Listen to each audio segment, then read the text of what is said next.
sentiu profundamente a perda de seu companheiro constante, aquele que compartilhara de suas alegrias e tristezas, esperanças e temores, durante tantos longos anos. Moisés teria de continuar agora o trabalho, sozinho, mas sabia que Deus era seu amigo, e nele se apoiou mais pesadamente. Logo depois de partirem do Monte Or, os israelitas sofreram revés em um combate com Arade, um dos reis cananeus. Mas, como fervorosamente buscassem auxílio de Deus, foi-lhes concedida ajuda divina, e seus inimigos foram derrotados.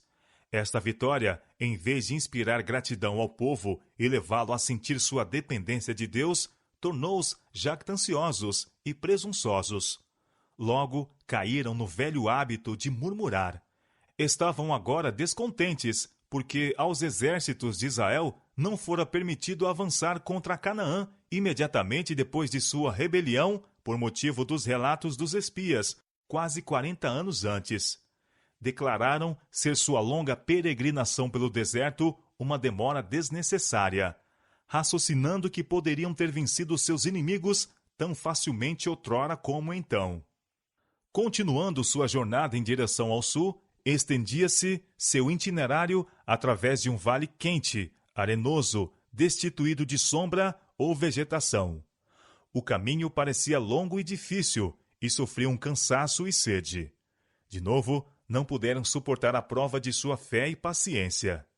Ocupando-se continuamente com o lado tenebroso de suas experiências, separaram-se mais e mais de Deus. Perderam de vista que, caso não houvessem murmurado quando cessou a água em Cádiz, ter-lhes-ia sido poupada a jornada em redor de Edom.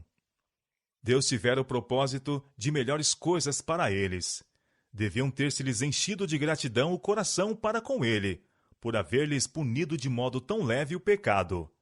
Lisonjeavam-se de que, se Deus e Moisés não houvessem intervido, poderiam agora estar de posse da terra prometida. Depois de trazerem sobre si dificuldades, tornando sua sorte muito mais rigorosa do que era intuito de Deus, a ele atribuíram todos os seus infortúnios. Assim alimentavam amargos pensamentos com relação ao seu trato para com eles. E finalmente ficaram descontentes com tudo. O Egito parecia-lhes brilhante e mais desejável do que a liberdade, do que a terra para a qual Deus os estava guiando. Condescendendo os israelitas com o espírito de descontentamento, dispuseram-se para achar defeitos, mesmo em suas bênçãos. E o povo falou contra Deus e contra Moisés. Por que nos fizeste subir do Egito, para que morrêssemos neste deserto? Pois nem pão nem água há, e a nossa alma tem fastio desse pão tão vil. Números capítulo 21, verso 5. Moisés apresentou com fidelidade ao povo o grande pecado deles. Fora o poder de Deus apenas que os preservara naquele grande e terrível deserto de serpentes ardentes, e de escorpiões, e de secura, em que não havia água. Deuteronômio capítulo 8, verso 15.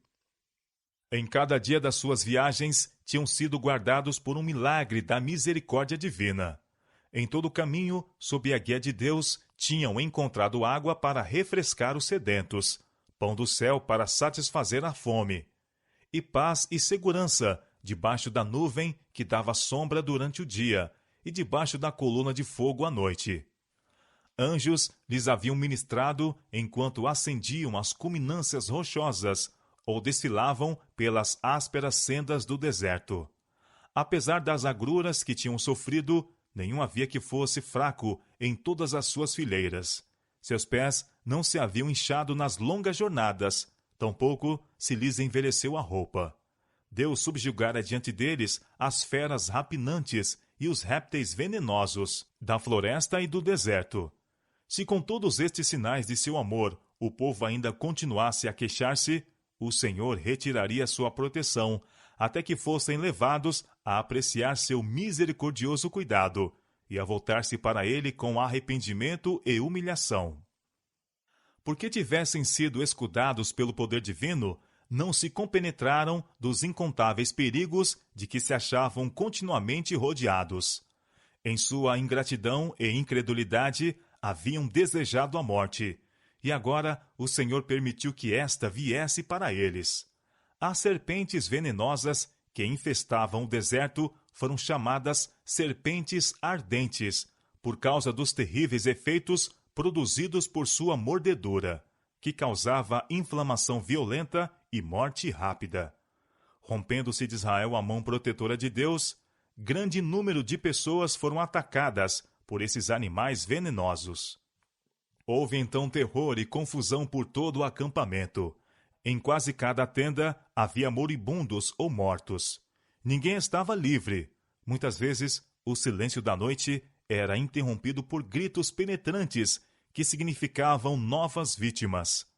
Todos estavam ocupados em tratar dos sofredores, ou esforçando-se com um cuidado torturante para proteger os que ainda não tinham sido picados. Nenhuma murmuração escapava agora de seus lábios. Comparados com seu sofrimento presente, as dificuldades e provações anteriores pareciam indignas de qualquer consideração. O povo humilhou-se agora perante Deus. Vieram a Moisés com suas confissões e rogos. Havemos pecado, disseram, porquanto temos falado contra o Senhor e contra ti. Números capítulo 21, verso 7. Pouco antes, haviam-no acusado de ser o seu pior inimigo, a causa de todas as suas angústias e aflições. Mas sabiam que a acusação era falsa, mesmo quando as palavras estavam em seus lábios. E, mal chegar à dificuldade real, correram para ele como o único que poderia interceder junto a Deus por eles. Ora ao Senhor, clamaram, que tire de nós estas serpentes. Foi divinamente ordenado a Moisés fazer uma serpente de metal, assemelhando-se a serpentes vivas, e erguê-la entre o povo. Para esta, todos os que haviam sido feridos deviam olhar, e encontrariam alívio. Ele assim fez, e repercutiu por todo o acampamento a alegre notícia de que todos os que houvessem sido mordidos poderiam olhar para a serpente de metal e viver. Muitos já haviam morrido, e quando Moisés ergueu a serpente sobre a haste, alguns não queriam crer que meramente olhar para a figura de metal os curaria. Estes pereceram em sua incredulidade. Muitos havia, contudo, que tinham fé no meio que Deus provera. Pais, mães, irmãos e irmãs estavam ansiosamente empenhados em ajudar amigos sofredores e moribundos a fixar na serpente seus desfalecidos olhares. Se estes, embora abatidos e moribundos, tão somente pudessem olhar uma vez, eram perfeitamente restabelecidos. O povo bem sabia que na serpente de metal não havia poder para causar tal mudança nos que a contemplavam. A virtude curadora provinha de Deus tão somente. Em sua sabedoria, escolheu ele este meio de demonstrar seu poder. Por esta maneira simples, o povo foi levado a reconhecer que aquele mal lhes fora acarretado por seus pecados. Foi-lhes também afirmado que, enquanto obedecessem a Deus, não tinham motivo para temer, pois ele os preservaria. O levantamento da serpente de bronze deveria ensinar a Israel uma importante lição. Não poderiam salvar a si mesmos dos efeitos fatais do veneno em seus ferimentos. Apenas Deus os poderia curar. Contudo, exigia-se-lhes mostrar fé no meio que ele provera. Deviam olhar a fim de viverem. A sua fé é que era aceitável diante de Deus. E olhando a serpente, mostravam a sua fé. Sabiam que não havia virtude na serpente mesma, mas era ela um símbolo de Cristo. E a necessidade de fé em seus méritos era-lhes assim apresentada ao Espírito. Até ali, muitos haviam trazido suas ofertas a Deus, e entendiam que, assim fazendo, efetuavam uma ampla expiação por seus pecados. Não depositavam sua confiança no Redentor vindouro, de quem essas ofertas eram apenas um tipo. O Senhor queria agora ensinar-lhes que seus sacrifícios em si mesmos não tinham mais poder nem virtude do que a serpente de bronze, mas deviam, como aquela, dirigir a mente a Cristo, a grande oferta pelo pecado.